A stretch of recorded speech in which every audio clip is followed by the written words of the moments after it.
नमस्कार, मैं हूं आपके साथ निलोफर अंसारी और आप देख रहे हैं न्यूज समाचार जनता की आवाज। आइए नजर डालते हैं आज की बड़ी खबर पर।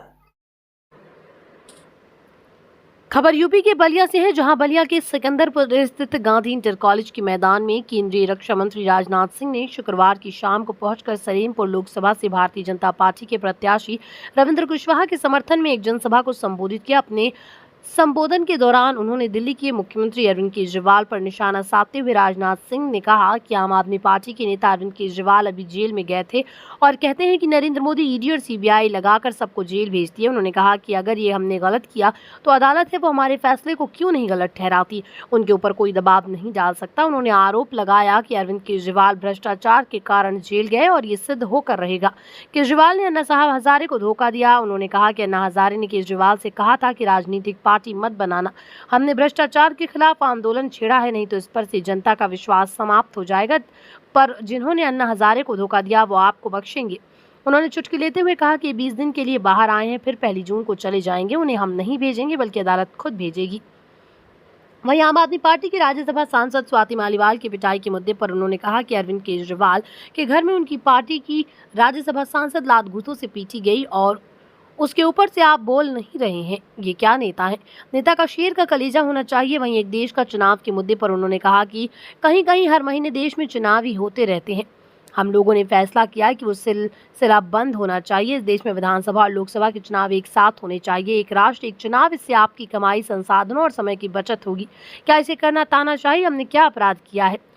वहीं पाक अधिकृत कश्मीर में चल रहे विवादों पर उन्होंने कहा कि मैंने 3-4 साल पहले ही कह दिया था कि पाक अधिकृत कश्मीर को लेने के लिए उस पर कब्जा करने की कोई ज़रूरत नहीं, बल्कि पाक अधिकृत कश्मीर के लोग मांग करेंगे कि हम भारत में मिलना चाहते हैं और आज वही पीओके के लोग मांग कर रहे हैं कि हम भारत के साथ रहना चाहते हैं। वो दिन आ गया। वो 3 तलाक और सामान्य नागरिकता संहिता के मुद्दे पर उन्होंने कहा कि हमने जब 3 तलाक पर कानून बनाया तो लोगों ने कहा कि दूसरे धर्म के मामलों में आप हस्तक्षेप करने वाले कौन होते हैं। उन्होंने कहा कि सरकार रहे चाहे भाड़ में जाए, चाहे हिंदू, मुसलमान, यहूदी या ईसाई हो, सबकी बहन बेटी हमारी बेटी है, बहन है। इसको धर्म के साथ जोड़कर नहीं देखना चाहिए। हमने 3 तलाक की प्रथा को समाप्त किया। उन्होंने दावा किया कि सामान्य नागरिक संहिता को हम लागू करेंगे, ये हमारा कमिटमेंट है। वहीं समाजवादी पार्टी और कांग्रेस पर निशाना साधते हुए कहा कि आज सपा कांग्रेस की हालत ये हो गई कि सपा को लोग समाप्त पार्टी अपने साइकिल की चेन को 2014 के लोकसभा चुनाव में अपनी साइकिल की चैन उतार दी तथा 2017-2019 के चुनाव में भी आप लोगों ने साइकिल की चैन को चढ़ने नहीं दिया और 10 साल तक जिस साइकिल पर चैन ही ना हो वो साइकिल आगे कैसे बढ़ेगी। वहीं कांग्रेस पर निशाना साधते हुए उन्होंने कहा कि कांग्रेस की हालत तो इतनी पतली हो गई कि 2024 के चुनाव के बाद कांग्रेस डायनासोर की ही भांति भारत की धरती से लुप्त हो जाएगी। बहन भाइयों, क्या हमारे संविधान निर्माताओं ने जो कुछ भी कहा था उसे हमें करना चाहिए कि नहीं करना चाहिए? मैं आपसे पूछना चाहता हूं। लेकिन ये सपा और कांग्रेस जो मन होता है मनमाने आरोप भारतीय जनता पार्टी के ऊपर लगाने की जरूरत लगती। इसीलिए आज इनकी हालत यह हो गई है कि सपा को लोग कहने लगे हैं समाप्त पार्टी।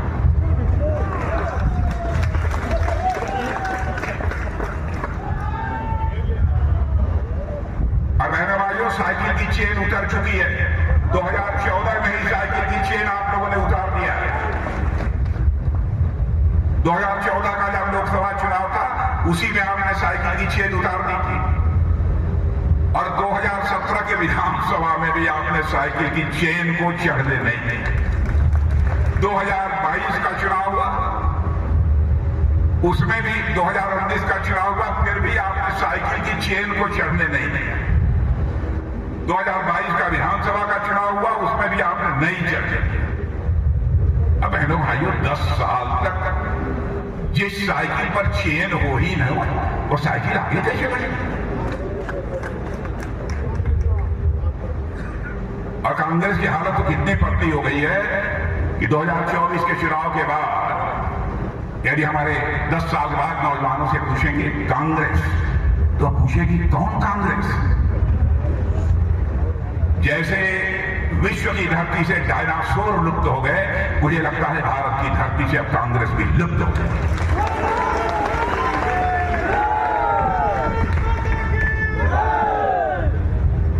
बहन भाइयों, हम देश का मस्तक सारी दुनिया में ऊंचा करना चाहते हैं। हम राजनीति केवल सरकार बनाने के लिए नहीं करते, हम राजनीति करते हैं तो देश बनाने के लिए राजनीति करते हैं।